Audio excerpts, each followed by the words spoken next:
Alrighty, we are live on the Wayne Coito Show. It's Wednesday, and you are probably about to watch us on Facebook Live, because I hope you are, because that's where you'll be able to join in the comments. And afterwards, I post a show to YouTube.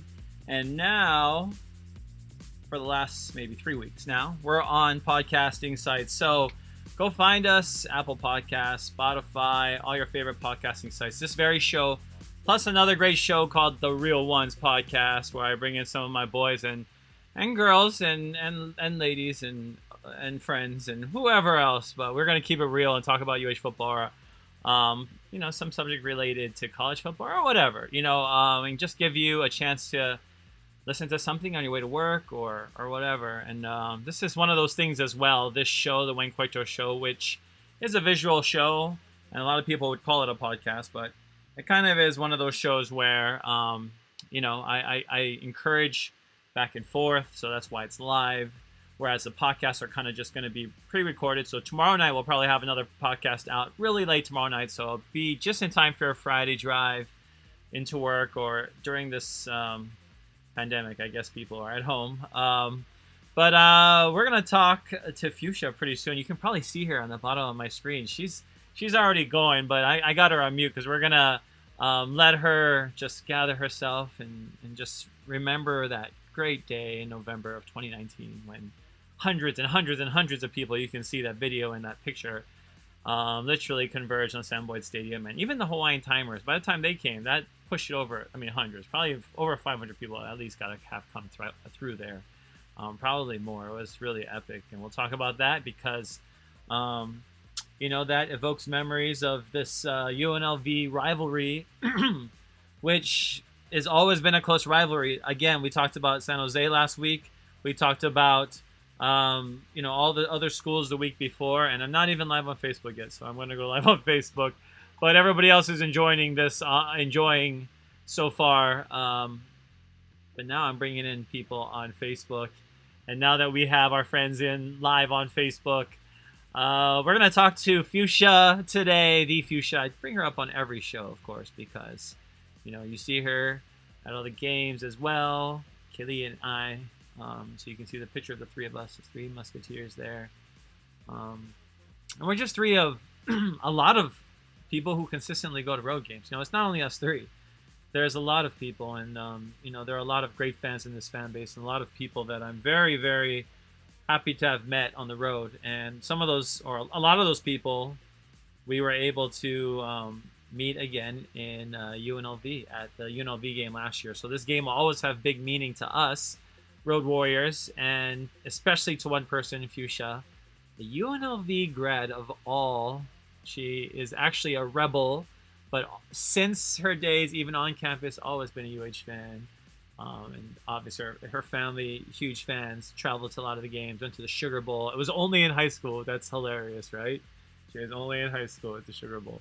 But, there are a lot of people that only know UH football from, those times. And it's pretty funny because, a lot of us have already experienced several generations, of the UH football program. And, it's always nice to see a lot of fans stick around. And Fuchsia and I are, and Kayleen, a lot of the rest of us have taken on that responsibility of carrying that torch and bringing on the next generation. And we'll talk about that as well. And this tailgate was one of those opportunities because we have some crazy stories. We'll talk about a couple that met at UH. And Fuchsia know who I'm talking about. We didn't even talk about this. It's Linda. They have such a great story. And I'll talk to Fuchsia about that. But Fuchsia is ready to go. So I'm going to bring Fuchsia in and we're going to talk about this week. I know for Fuchsia, she has been excited because UNLV week is always one of those fun times because she never really she gets a chance to let out all of her angst from going to school at UNLV, whatever else, being called a traitor probably, or whatever was hurled her way at as a student. But talk about this week for us. What this game means to you personally. It means a lot to me. Like you said, I was called a traitor. I was a diehard UH fan growing up. my senior year of high school, as you just said, was the Sugar Bowl season. And my first away game was at UNLV in 2007. Second road game was the Sugar Bowl. So when I decided to Wow. come to UNLV for college, everyone's like, "You're a traitor." And what did I do? I got all my friends and we sat in the UNLV student section wearing all our UH gear and cheered louder than anyone for our team when we lost in 2009 and 11 and 13. Those are some painful games too. So you when you got to UNLV that first year, how many of your friends did you? Was it like a Hawaii club thing, or were you recruiting kids, or did you have friends, or what was it like? So UNLV does a really good job recruiting kids from Hawaii. I mean, like my shirt says, it's the ninth island, so it's pretty easy. We had a UNLV summer send-off a few weeks before we left Hawaii to move up to Vegas. And that was kind of, a group of people that we met and we stayed connected, in college. There was a Hawaii crowd and Hawaii parties, and just we stay connected to people at the dorms, and we when UHP and UNLV, we all decided to stay loyal to our team, to our home, and over the years it's helped me stay connected to home, even though I've been away now haven't been home for a year, but even when I'm away, I stay connected to home, through our team. Well, a lot of people are probably, wondering about what gets you to all the games, or why it is for you. I mean, I talk about all the time. We'll talk about just how big of a fan you are, but my grandmother and my family, which is very similar. But for you, what is that? What is the reason you're so devoted to this team? Like I said, it really just keeps me connected to home. Both my parents went to UH. That's where they met. And we went to games growing up, maybe not as religiously and crazy as you, but, we sat in the first row at Aloha Stadium before we even had season tickets, and we just wanted to go. And we went to games with the stand sheriff, and I remember we would just go to eat garlic fries and drink lemonade and play Pokemon. Yeah. But we were there at the games, and sooner or later you pay attention. And then when I moved away, my love just exploded. 1 week after I started college at UNLV, we played at Florida. So I was so homesick, and I got to fly out to Florida, see my family, and go to a game. It doesn't matter what the score of that game was. It doesn't matter where we were. I remember that. We're there. There were Hawaii fans there, and it was like I was home again. Yeah, I know what you mean. Well, it feels like home again, especially when you're surrounded by hundreds of people. Being in Las Vegas, obviously, the ninth island, or whatever. What did your cousin call it on the news? The seventh island. Obviously there's going to be a lot of UH fans whenever there's games. But that's another thing, right? So many UH people, Hawaii people show up, not just students, but the transplants. And it creates kind of an atmosphere that, can get, the kind. But, it is UNLV and it is a rivalry. But it is personal because a lot of people are moving from Hawaii because they feel like they have to move from Hawaii to Vegas. There are people that obviously have gone to UNLV, have stayed there like you. But it takes a personal meaning because there's so many people that want to be connected from Hawaii and be there. And that's not just in Vegas, but also around the West Coast, particularly, and also in the East Coast. And we've seen a lot of those people like in Florida and Alabama, and games I've went to in Michigan, Army, and in the South. But the West Coast games, we'll have people drive up from San Diego. And we even met some people in Wyoming, right? The two of us in that bar before the game that were from San Diego. We're like, what the heck? Who are you people? And it was cool because we were like, this is so great. Like, we're always meeting all these new people and, finding out people's stories and making them feel, like, you're okay. Now that is you're going to hang out with us. But it's not like that. Excuse me. We do. I'm about to choke on myself getting excited talking about meeting people. But in Wyoming, it was one of those games where it's like, this is going to be our only game of the year, which it is, because UNLV will be the last game unless something happens. But also, it's like those people, their story was like a lot of the other people we meet. That nobody had a relative on the team or a coach on the team per se. Maybe they went to UH, but a lot of it was like us. They were connected, and that island mentality of just finding the love through people from home and from Hawaii. And there's nobody that does it like us, obviously culturally.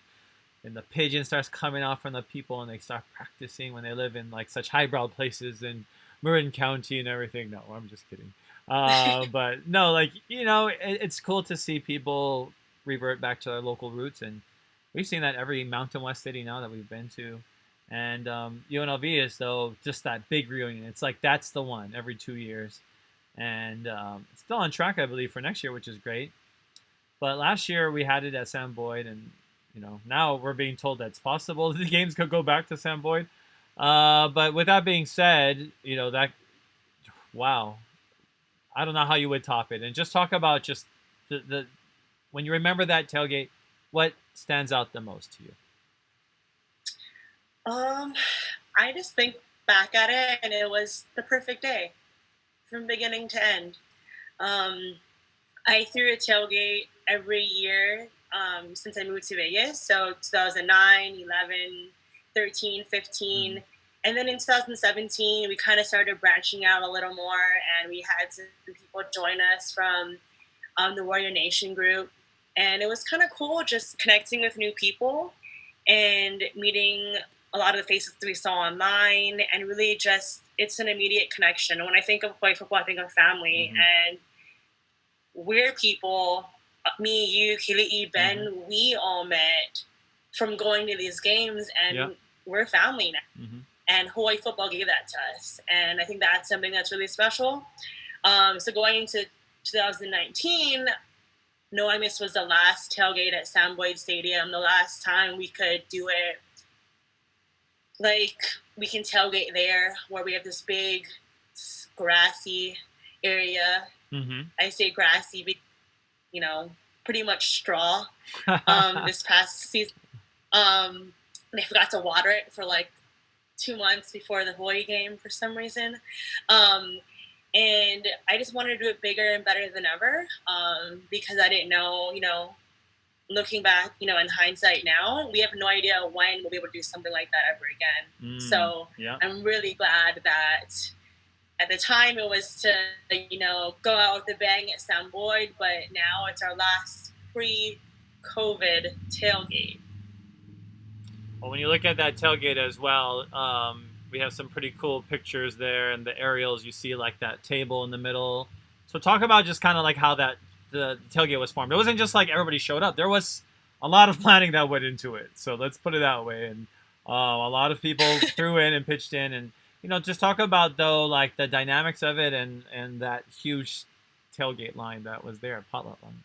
Yeah. So the very day back in March that I think it was February. They surprised us. One random day in February, boom, there's the football schedule. Mm-hmm. I was on the phone with UNLV athletics, and I dealt with them before, having done these tailgates in the past. And I'm like, I want all these big spaces. Mm-hmm. Mm-hmm. Yeah. Oh, but August now, and I want all of them. I want the biggest I want this locked in. Like, I will give you $2,000 this moment. I need these spaces. So the planning started then, back in February, for a game that was announced to be in November. So I locked in the spaces, started talking to my friends and family. There was I had to rent tables.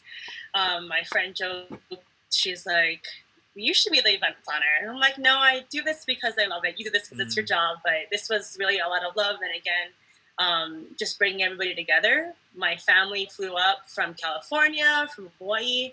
My friends flew up from all over. It was like a college, high school reunion, all wrapped into one. And I had so much help. I did a lot of the work of planning, organizing, but day of, weekend of, my family came through. My house was, it was a workshop in here. Mm-hmm. They're making famu subis at 5 a.m. on game day. Ooh, that sounds so good. Oh my God. I could just relax and you see the videos of me having a whole lot of fun. And that's, what my family did for me and everybody else, our friends that helped, collect money that day. And I'm very thankful for everyone that, pitched in and helped in all their own ways to make that day, easier on me and make it all happen. Well, now that we are talking about UNLV and you talked about the losses after losses, I mean, are there like painful memories? Well, how do you feel when you approach this week in terms of the game alone? So the most painful memory of them all was 2009 when we lost 33-34 with that last second touchdown. That picture of Philip Payne over Tink Hopkins is in every single Raising Cane's in Las Vegas. Oh no! Guys, of this touchdown, and I'm sure you've seen the picture. I posted it a million times because that's the moment where I started hating UNLV. Captured in one photo, that heartbreaking loss, and yeah, again, that picture is on posters in Las Vegas. Well, I mean, now that you have developed this steel will because people have been bashing you for now 11 years and counting there in Clark County, Nevada, because of your affinity for UH. You are ready now to take on the next challenge, and we don't know what it will be like. Obviously, this year has been different with UNLV playing some games at Allegiant and then some games at their Old Sam Boyd, and Allegiant, obviously the new home of the Raiders. But it's exciting. UNLV had fans before Raiders, because Raiders haven't had fans at all, but UNLV had fans. And talk about that game against UNR. So that is actually really cool. I believe UNLV played all their games at Allegiant, and only New Mexico has been playing at Sam Boyd. Ah, okay, cool. Wow. I believe that's right. So I do think that with that new stadium, they obviously, it's going to be a huge recruiting advantage for them. If the stadium's cool, I'm in awe of it every time I drive on the 15 here. Yeah. It has changed the Vegas landscape, and just to have real football feel in this city is pretty huge. So good for them on that, but we're still going to win.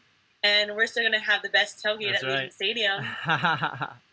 Well, at that tailgate, I talked about some of the people that we met, and there are some amazing people. A lot of them were at my 50th game in a row when we celebrated in Reno, and we've seen them at different cities, and they drive in or they fly in, but they're so consistently there, and they inspire us by their stories. And I wanted you to recount the story of Linda for everybody and kind of briefly talk about them. So describe them a little bit. Describe them for everybody first. We met Linda and Dave at the away game in Reno. I believe Candy and Josie met them at the airport. So they were at the airport and they saw a couple from Hawaii, and they're like, "Hey, we're all going to this distillery. Join us." So we met with our friends and some of the players' families, and there was a good maybe 30 of us celebrating Wayne's 50th straight home and game. And Dave and Linda came by, and we all met them. And just to hear their story is really cool, because they say they went on their first date at the old Honolulu Stadium. Yeah, how amazing was that, right? And they have like all these incredible stories, but they're how old? I don't even want to know, because what year did they say they graduated from? I don't remember. Was that the 50s or 60s? I'm not sure. It was the 60s, they said, right? They graduated from. I've also since learned that, I am a runner, and I, can't hold a candle to Dave, because he was an ultra marathoner, very impressive, and finished some 100-mile races. So it's really cool that, we all meet through football and through our love for this team, but we all connect on other different levels, and we've got to meet some really amazing people along the way. And we met them because of this football team. They flew to Reno for this game, so did we, and now it's, we've got to meet these amazing people, and not just one example of all the amazing people we've met over the years on the road and at home, but especially on the road, just because it's kind of like a, us Yeah. against the world kind of thing. So people kind of stand out, and we, you know, get to create these lasting bonds and relationships. Well, some of these people, it's like we've known them forever, but they, have just been in our lives for a few years. But that's how Hawaii is, right? When it's like local people, it's different, right? It's like, I'm not sure what it's like being from Delaware or some of those maybe smaller states where you can like, but it's like Hawaii people are always gonna look for Hawaii people. I don't know if Delaware people are like, oh, that person looks like they're from Delaware. I don't know if that's possible that you can find. I don't know. It's a thing. Yeah. Anyways, but Hawaii, we're a special place and very unique place, and it's like people instantly connect, and we've been so lucky to have people like Linda and Dave, and their love story of UH football is amazing, and it's cool to like be a part of that and meet people like Stevie and Joel and Liberta. When I remember there at that Liberta Cano and her husband, he shared a story of being at the game in '75 Washington, and it was kind of cool because hearing Bob Wagner tell a story of that game, hearing Rick Blangiardi tell a story of that game, hearing like someone that was there.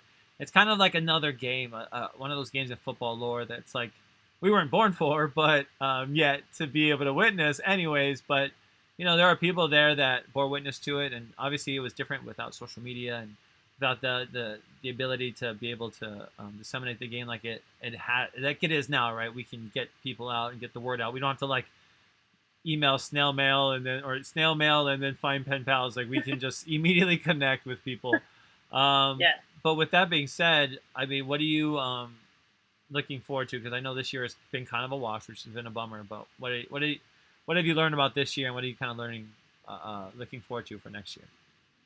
Well, first, I mean, this year, I always going to think back at it, and even through the losses and whatnot, and the games we look really bad, is that this really is the bonus year, and we thought we weren't going to have any football. And so every game that we have gotten to see, and all 7 of them have been, a bonus and a blessing. And we really thought we were going to go this whole year without seeing our team play at all.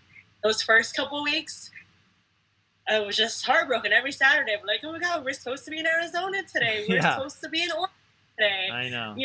Like it was just like this dread of like, oh my God, it's game day, but it's not, So I think this year really put in perspective, and we always kind of, I think I read somewhere they say that sports kind of is a circadian rhythm, and we kind of go throughout the year knowing this is football season, this is basketball season. Every fall I'm going to be on the road with Wayne and Kili and Ben and my family. And this year kind of threw that off, and it kind of showed us that, that's not guaranteed, and we can't take it for granted. All the good times that we've had, and I know we will have in the future, like that's easily taking. How simple is it that we took for granted the fact that you can go to a football game in person? Yeah, exactly. Like, no, it's what true. I mean? Like, it's true.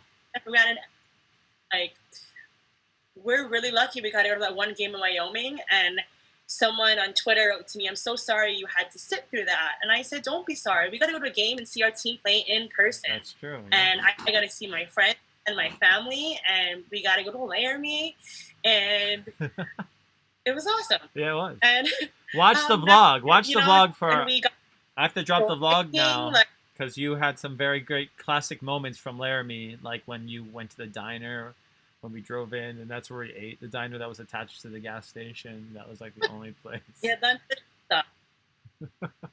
We, for the short little that we had, I mean, you got to go to the game in Fresno, but then we got to go to Yosemite, and then the next week we were doing the Manitoba Incline in Colorado. I mean, there's just so many memories and so many life experiences that we get.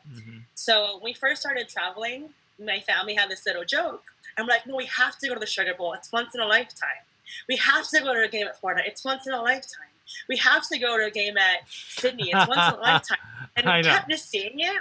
And so it's kind of this like, like my dad is like, oh, it's once in a lifetime, huh? So it's like, yeah, so that just kind it is. It's just a joke, you know what I mean? It is, though. YOLO. Not that we even, like, let's not, if we have this opportunity, that I want to take it. And enjoy the moments and see all these cool places. Like, who thought we'd be in Amherst, Massachusetts? You know what I mean? Like, all the crazy places that we've been.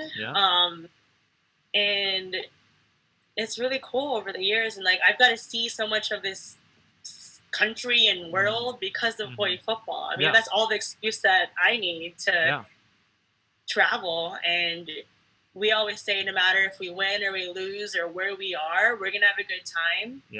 And whether it's just us or we get to meet, you know, 500 of our friends, of course, it's awesome. And we create the most amazing memories. And I can't wait for us to do it again. It might look a little different, you know, next year, but like we seen this year, I'll take any dose of it.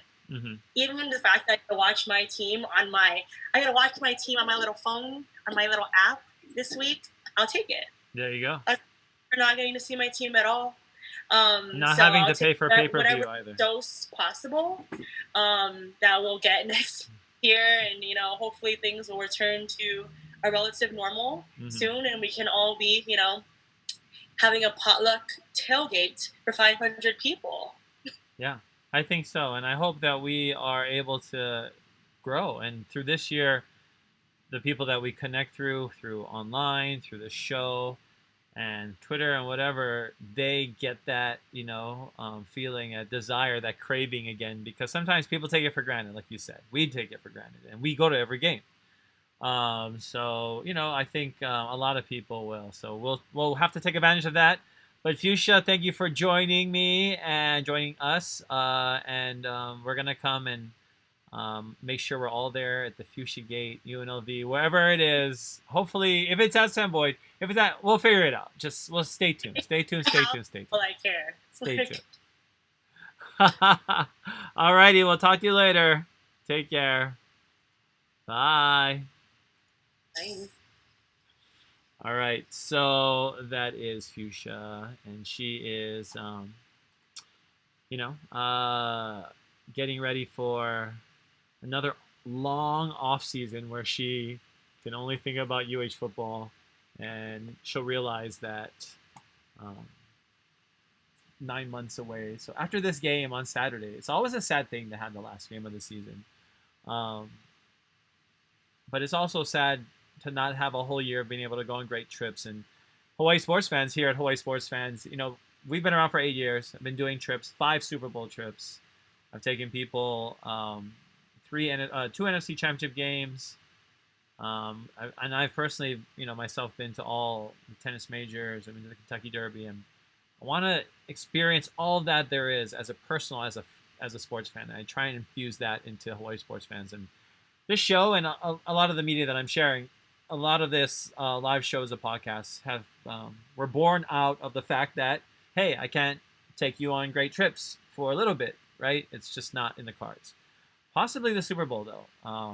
Let's make it our 6th Super Bowl. It's funny because Fuchsia just said, it's the joke, right? The running joke. It's a once in a lifetime. It's a once in a lifetime. But it is. It is for once in a lifetime. For me, I'm lucky. The Super Bowl, which is once in a lifetime for most people, has been 5 times for me. And it's funny because every time I go, people will be like, can you believe you're here? And I'm like, no, I can't. And I'm always in shock and awe because I love the Super Bowl that much. And it's so fun and ridiculously expensive. But, you know, that's the price you pay when you go to the Super Bowl. And I make it as affordable as possible. And I take you on some great side trips and give you some great food, too. So look it up, hisportsfans.com. If you're even thinking about Super Bowl in Tampa, I get some good deals out there. These are private sports tours.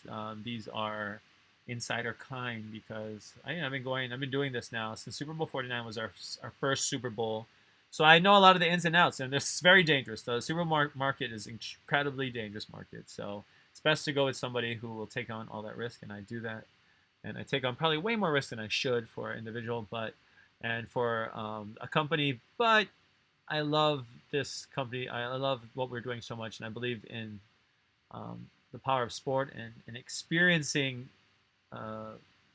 that experience of being in a stadium, of going on these tours. It's more than just going on a group tour, and it's just a different thing. So I don't want to, it's just different, right? If you're going on a big tour with a big tour bus and 60 people or so, that's fine. Like, go for it.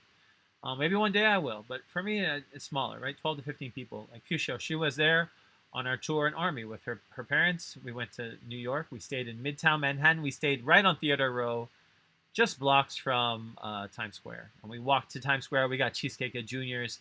We did all the fun New York things. Meanwhile, another group, I won't say who, but a large Hawaii contingency was staying in New Jersey. Where the team was, I will say that's where the team was, but New Jersey versus a random town in New Jersey versus being in possibly the greatest city in the world. Some people will consider it, and we were in the heart of it.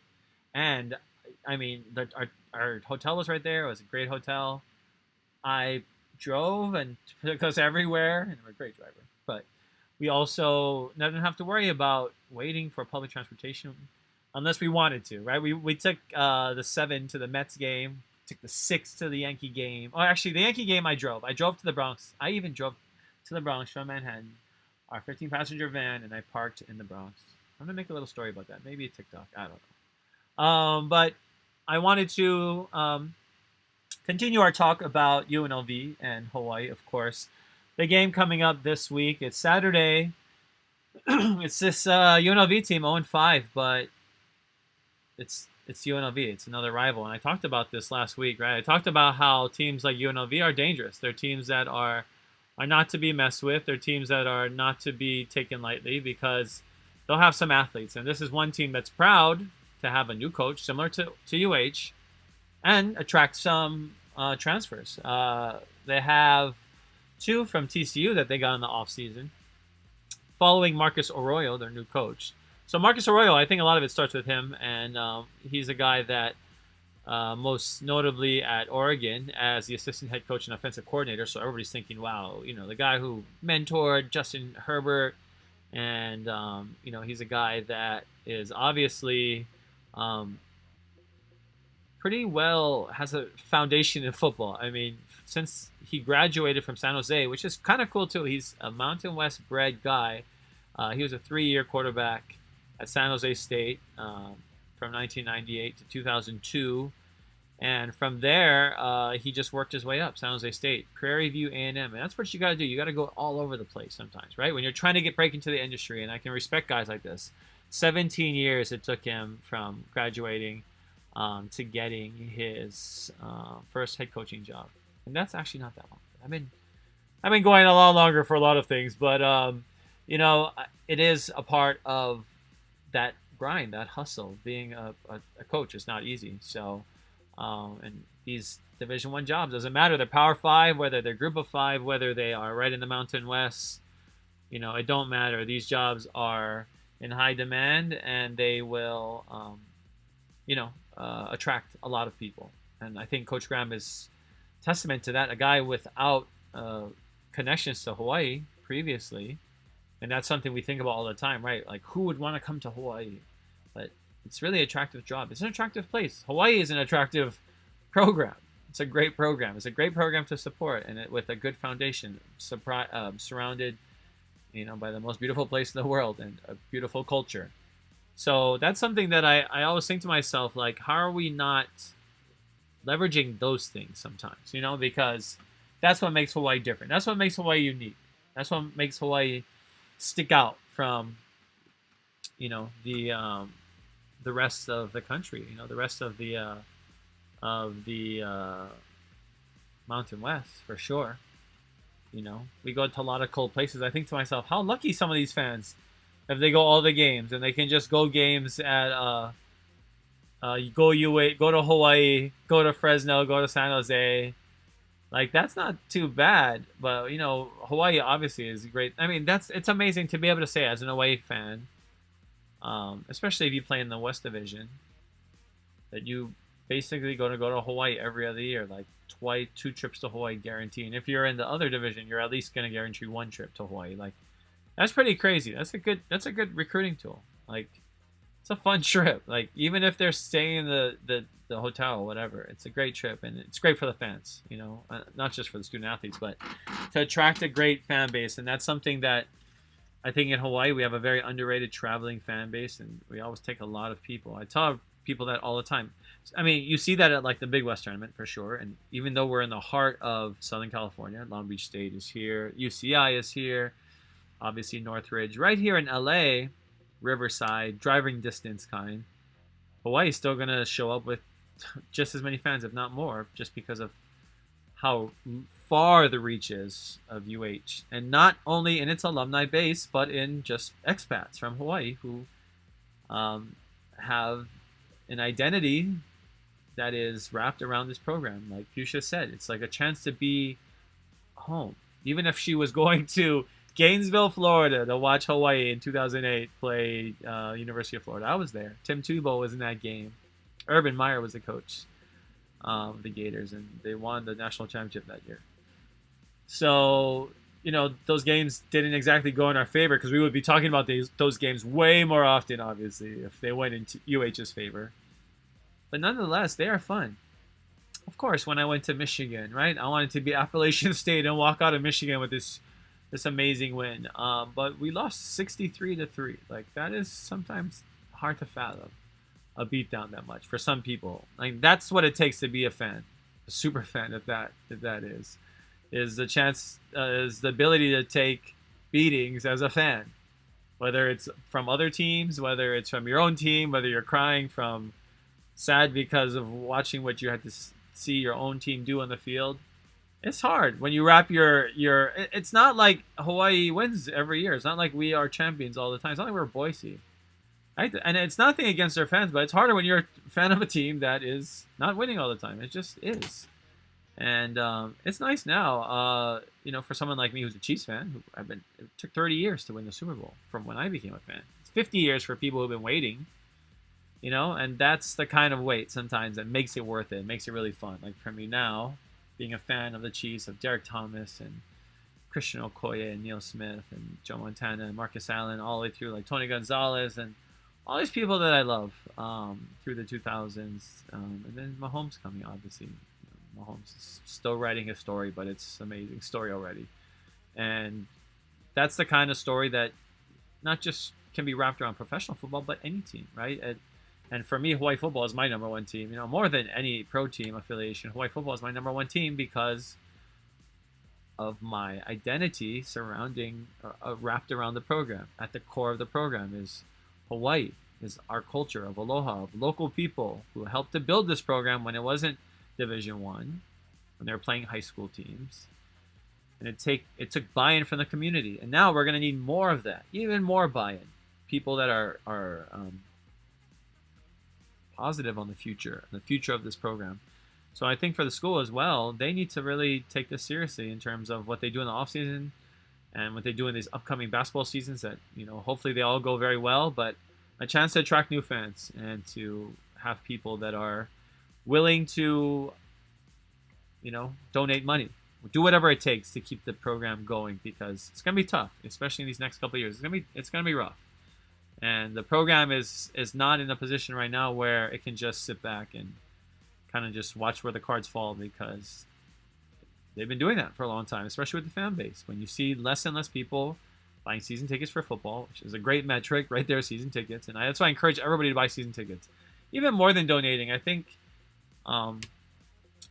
it's nice when you can get something back, even if it's a season tickets. I mean, all of that goes to UH. And I think that's another fallacy. People don't understand where money goes to, how money goes back to UH. The snack bars, all of that at Aloha Stadium, for instance, UH rents Aloha Stadium. So like all the money in the snack bars and all that goes back to Aloha Stadium. It's not going back to the team. Buying snacks there is not going to funnel back to the team. Tickets will. Buying season tickets will. Pay-per-view, another thing. I didn't see it anywhere in the contract where it says we're only going to pay out based on how many people buy it. It might be there, but I didn't see it. So therefore, it doesn't matter if people get the pay-per-view, buy it for $70. I have, when I'm home, the one time I was home and there was a game, because I'm usually at the game, and I encourage people to be at the games.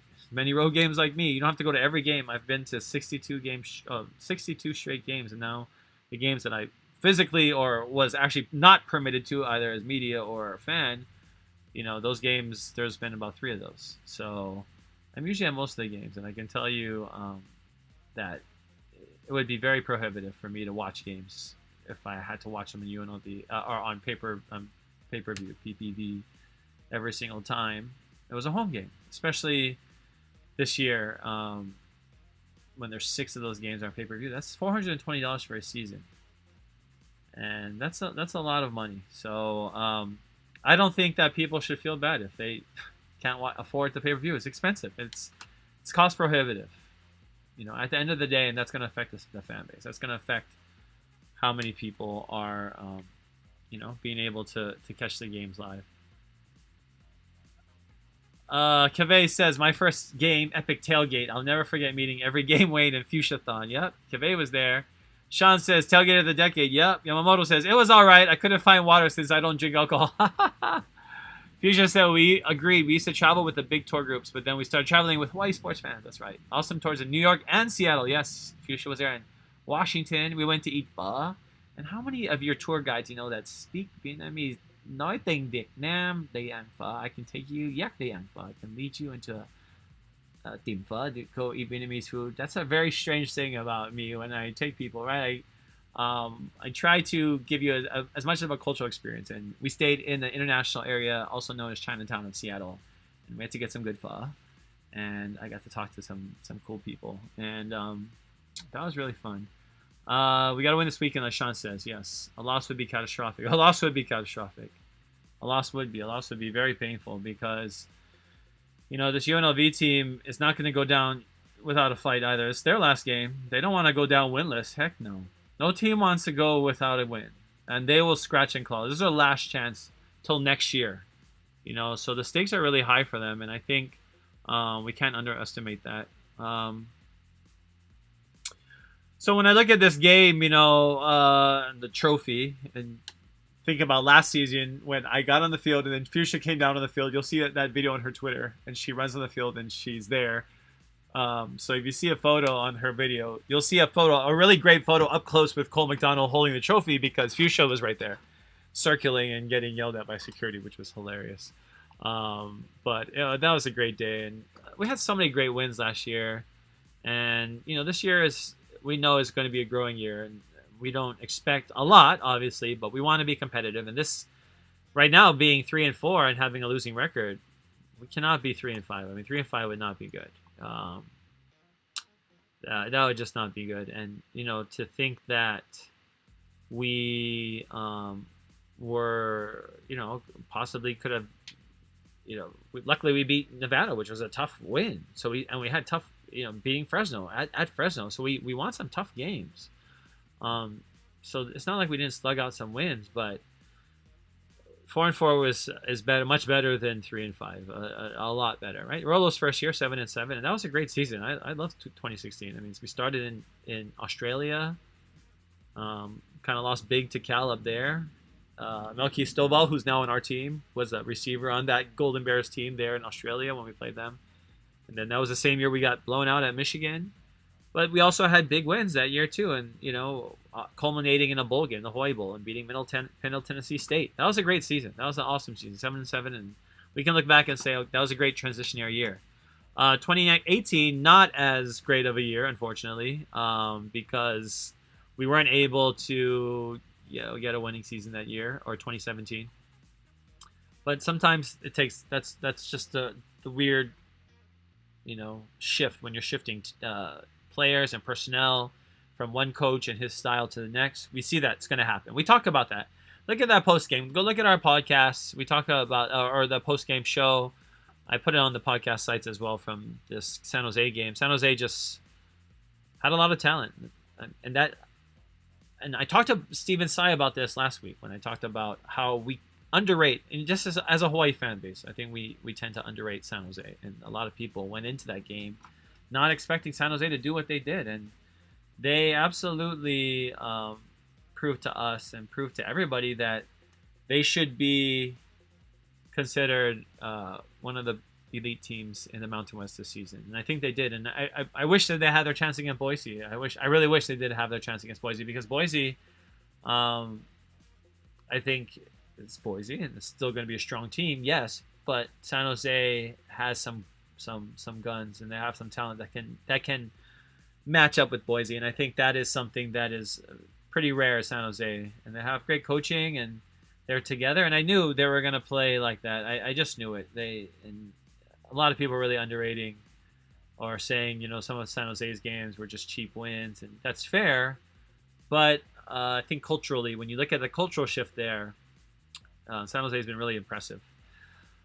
Every game that's been in Hawaii has been pretty close since San Jose has played in Hawaii. At least the last three, I know, they've been decided by one score. I mean, obviously, having Chevin coming back in 2 years ago, 2018, and engineering a comeback there. No one's ever going to forget the 2014 game and the amazing win with Coach Chow getting his Gatorade bath after. So some great moments in this rivalry. But definitely going to be a game a very winnable game. Obviously, UNLV has not won any games yet this season. This game is going to be played in Hawaii. So this is a winnable game for UH. UH leads the series 17-12, but it's actually UNLV in the last 16 years has won 9 of those games. So they actually have, basically in the 2000s, has been pretty even. The home team has won 9 in the last 11 years with the UNLV in 2016 win in Honolulu and the UH 2019 win in Vegas. Those were the only ones that went against that. So Rolo was able to get back that UNLV loss he took at home, get it back in 2019. 5 of the last 7 games have been decided by one score. Not just those 3 games at home, but the games at UNLV have all been close. I expect this game to also be close. I think it's hard to pull away. It's hard to pull away from a school too. And I don't know if our offense is quite there yet. I thought against Fresno we showed signs of, hey, once we're in system and once we throw the other guys off, we can go. But we've tended to get off on a slow start so far, right? So if we get off on a slow start, look for UNLV to really take advantage of that. That's going to be something that is going to be really, really important. Yeah, Chevin had that epic comeback win, UNLV at home in 2018. Go back and watch that game. That's just a great game. And I think for Chevin, to be able to have that win, that notch in his belt, I would hope that it would, give him some confidence, because I feel like he's been playing a little bit uncomfortable. And that's obvious with the new offense. But that 2018 win was crazy. UH scored 22 points in the fourth quarter and won 35-28. It snapped a 4-game losing streak. Ironically, it was a 4-game losing streak from that 17-13 win over Wyoming, where Chevin also had thrown a game-winning throw. So Chevin, coming off the bench, coming to Rolo's offense, which we knew, and we gave him that as well. We said it's different coming off the bench, right? And it's different playing in the offense that you played in high school, like Chevin playing at St. Louis. So this is a new thing for him, and we need to give him time for that. We need to give the coaches time. I believe that, and I think 4-4 is fair to expect from this team, and I think the coaches need to deliver on that as well. And I think they know how important it is. I feel like they're really taking this job seriously, and at least what I've seen on the field. I really think in the offseason, the coaching staff will need to continue to avail themselves to the public in a way that, obviously it's hard in COVID, can't make public appearances or meet people, but definitely get a chance to learn about the culture as much as possible, and our local culture, right? Because we are Hawaii's team, so you have to learn about Hawaii and the culture here to understand Hawaii. Fuchsia says, yep, 2014 was win in the retros. And Shauna, how is it Shauna Shaka and the football and Rainbow? That's right. It's been one of those years where in 2016, in 2017, 2018, and now 2019, those were the Rolo years, 4 years. And now Coach Graham, again, we're going to measure a lot of his success by how he plays against these teams like UNLV. And this is a team that he needs to beat, right? He needs to be able to beat the 9th island rival. But also, UNLV is not a team traditionally that's supposed to be stronger than Hawaii. And it was great. I was watching a little bit of their report, news report from several months ago, talking about UNLV having one of the strongest recruiting classes in the Mountain West. They had 5 3-star recruits. And one kid they talked about, he mentioned on the news how he wanted to start a trend of keeping boys at home. So, even there at UNLV, we don't even think about, hometown boys and how important it is. But it is. And he talked about losing, or the guy in the news at least, talked about losing players to Colorado State and how that can happen. Like, those things can happen. And I love that because I say the same thing too. Like, look at how we're recruiting against our rivals, right? And I think, like, if you can get people to go to Boise, Idaho, which is connected to the continent. So if you're going to recruit people from the continent, they feel better if it's connected, they can drive. Or even more so now, let's be honest, a lot of people aren't going to fly for a long time, even though flying is very safe. In comparative science is saying that. In comparison to going to restaurants or something, actually flying is not, or being in the plane at least, is not as dangerous as people. Of course, there's risk in everything. But a lot of people might not want to fly just because of that impression of being in space and whatever. You can have a panic attack in space. I don't know. You know, whatever happens, it will probably affect people's decisions on how much they want to travel, or, you know, go on vacation or send their kids away. I mean, that's all going to have effect. And maybe that'll have an effect the other way too, for kids growing up in Hawaii and thinking about going away to college. Maybe they'll want to stay home and play for the home team. So that's something that can work both ways. But I know UNLV is trying to be one of those schools as well. Trying to keep their local boys home, because it's really important. You want to win, you got to have local talent. You got to have that fan base. And for us, I think we could benefit from having kids from Kohuku, St. Louis, Mililani, obviously the programs, Punahou, all these programs that, you know, will bring kids that will have big families, and we'll have a refresher in the fan base, especially younger and parents. It's crazy. I was like to say younger kids, but that's because I consider myself a kid. But there are people my age, literally, with kids in college, so which is crazy to me to even consider that. Of course, they would have to have their kid pretty young, but still, definitely around the same time, a lot of people are having kids in the 50s and 60s. And that's important because culturally, there's a shift in how people approach the game of football, how they approach their Fridays and Saturdays and Sundays, and how they're going to spend it watching football. And I say a lot of people might be into high school football on Friday night in Hawaii, Saturday take a break, or maybe go to another high school game, which I hate when there's high school games competing with football in Hawaii on Saturday. I think there should just be Hawaii football on Saturday. If you're going to have high school games, whatever, have them earlier though.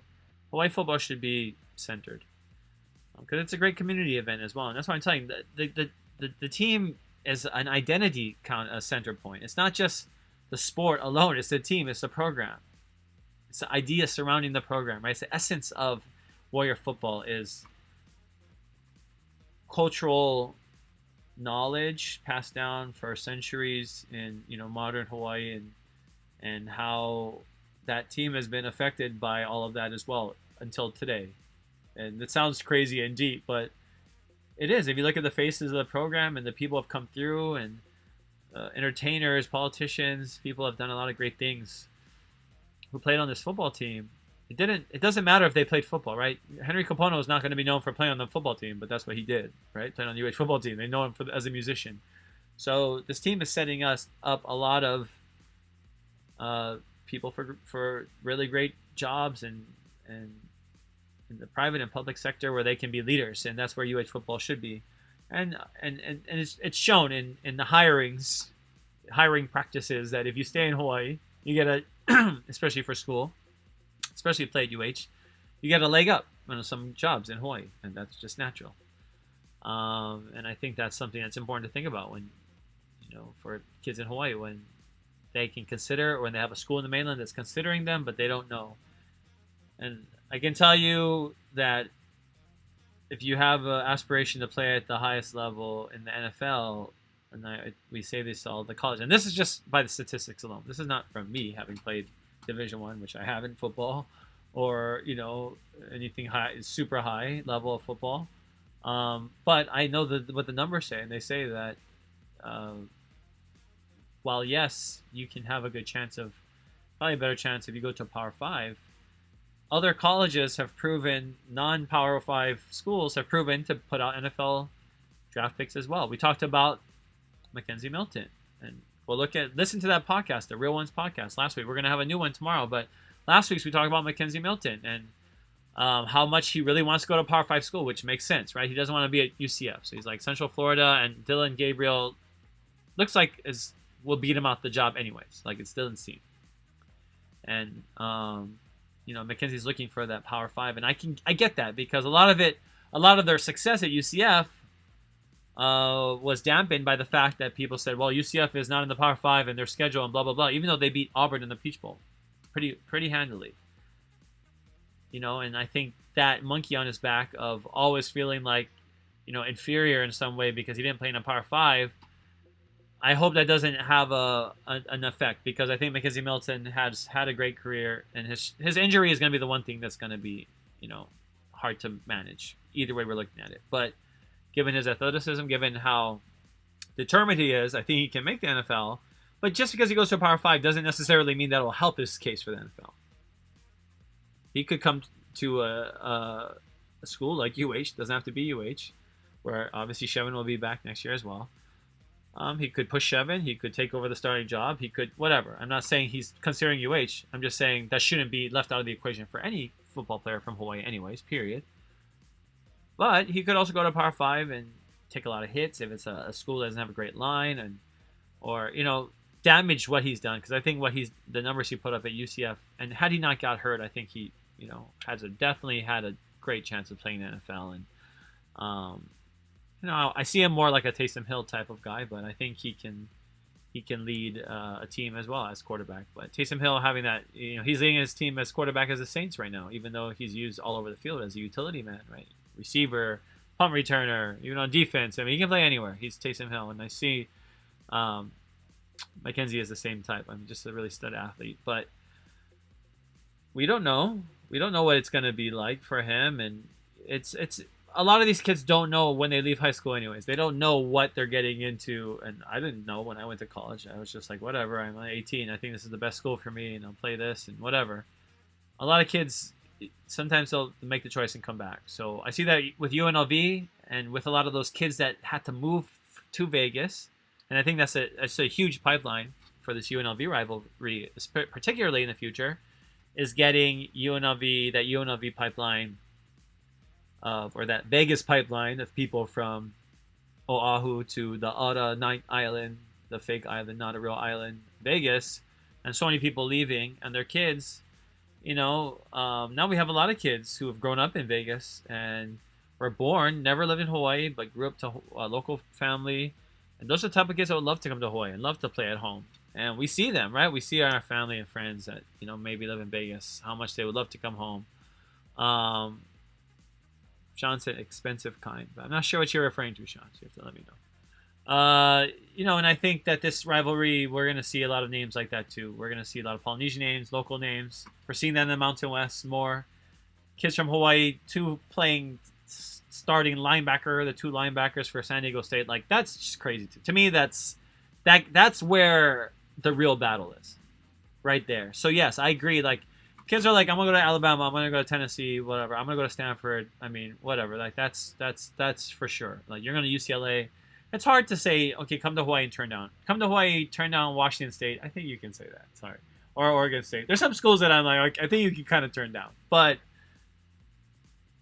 look, the schools that are in the Mountain West, Hawaii has to beat those other schools. They have to see what's different.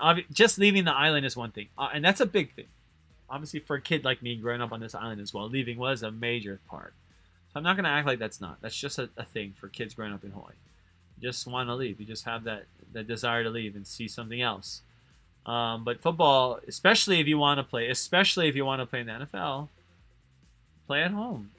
Make a name for yourself. I mean, John Ursula has done it. I mean, stud athletes, that's been one thing. If they, would probably be competing on another team and making it really hard to be able to get a starting job at a bigger school or another school, group of 5 school, stay home and play for the home team. UNLV is trying to do that right now. And I think Coach Arroyo is growing that program. I think UNLV wants a win. They want to win to end the season, and they are planning their Rebel Vision 21 So all eyes really for them are on next season, and hoping that this philosophy carries over, because Coach Arroyo, they believe in him. They have a new beautiful Allegiant Stadium, and you're guaranteed to play in there. It makes sense why you would want to play at a school like that. That's why a nice new stadium that does a lot. It's just like uniforms, just like anything. There are things that will help kids. And UNLV, I think, having the Raiders there, having the Knights there, it's turning into a real sports city, and people's identities wrap around pro teams. Even though it's weird, people are like, "Oh, that's so crazy. You're sad. You're crying. Your team lost. Get over it." Like, if you understand, it's the pride and the camaraderie about being a part of a fan base and having that commonality, then you understand the emotion behind it. Looking back quickly at UNLV scores, the games this past season, they've only played 5 games of their 7 that were scheduled. First one, October 24th, was at San Diego State, so they got to play their first game, but they got blown out 34-6, and that was Coach Royal's first game. They used 3 quarterbacks in the first half that game. The week later on Halloween, they played Reno, their rival. It's a big game, big rivalry game, and that was to open Allegiant Stadium. They even had some fans there, 2,000 fans. Lost that game 37-19. That was a close game as well. Played Fresno the next week, again at Allegiant, and lost 40-27, but they lost by 13. But Fresno scored the final 13 points in the fourth quarter, so that game actually went to the fourth quarter. So we know Fresno, having played them as well. They lost to San Jose 34-17, a good San Jose team. Obviously, we don't have to say that. And even with Coach Arroyo going back to his alma mater. Colorado State didn't play in that game, and that was the first game, actually, UNLV hadn't played in since 9/11 that was scheduled, so a big cancellation. But obviously, a lot of cases. I think Fort Collins had a little bit of an outbreak. Wyoming, though, they did play, just like the Bows. They played Wyoming and lost 45-14, and they had their true freshman, Doug Brumfield, make the start. So this is not going to be an easy game for UH, and definitely shouldn't be looking at this game as an easy one. The 9th Island Showdown, so obviously the pineapple, you see I have it right there on screen, the trophy. They'll be playing for that. But this has been a game or a team that I really believe, a UNLV team that can be dangerous, so we should take them seriously. They're going to be good in the future, just like a lot of the teams in the Mountain West. And this is the year. If some people call it a wash, I can see it that way. We can call it a wash. But this is a game Hawaii should win and needs to win. In my opinion, 4-4, that's fine. Like 4-4, okay. Yeah, that's a good season and solid season. And for a first season pandemic, 3-5, that's way different. So it's good to end with UNLV, a team that hasn't won a game yet, but they're going to be hungry. They're going to be at home. Listen to our podcast. I'm going to upload it to Apple, Spotify. You can listen to this whole show again. Podbean.com will also host our podcast if you want to play it off a streamer there. The Real Ones podcast. Come follow us. So make sure you subscribe at our social media. Mahalo to all of those who have continued to subscribe. And, my goal really when I started this in April, I wanted to get over the 1,000 likes mark on Facebook, and we did that. And that's pretty gratifying because it was cool to set a little goal like that. And, sometimes, all the time, in the last several years, I've just been traveling. I get home and I try and, post things or try and organize things, but I don't ever get a chance to sit down. So during this pandemic, I've been sitting down. In 2021, you can expect even more. It's going to be crazy on the content creation side. And I'm going to pull back some of the great videos in the last 8 years of all the places we've been. I'm also planning on doing a new map, talking about great tours coming up. Mahalo Kaveh says congrats. It's been amazing, and I'm grateful to all of my friends who I've come to know offline, who have been really supportive of me. I appreciate that, and this is just something I love to do. It's something that I'm passionate about. It's nothing I'm making money off of. I hope that I can come up with some kind of Patreon. I really want to try to do something like that because there are costs for running this show, for all the softwares, for everything, for the membership. So definitely something I would love to have some support with, and I'll come up with something soon. But 2021 will be that. UNLV game Saturday. Come find me. Halftime, post game. I'll be here, going live on Facebook. For Fuchsia Yamashiro, I'm glad she got to join us. I'm Wayne Coito. Talk to you guys later. Aloha.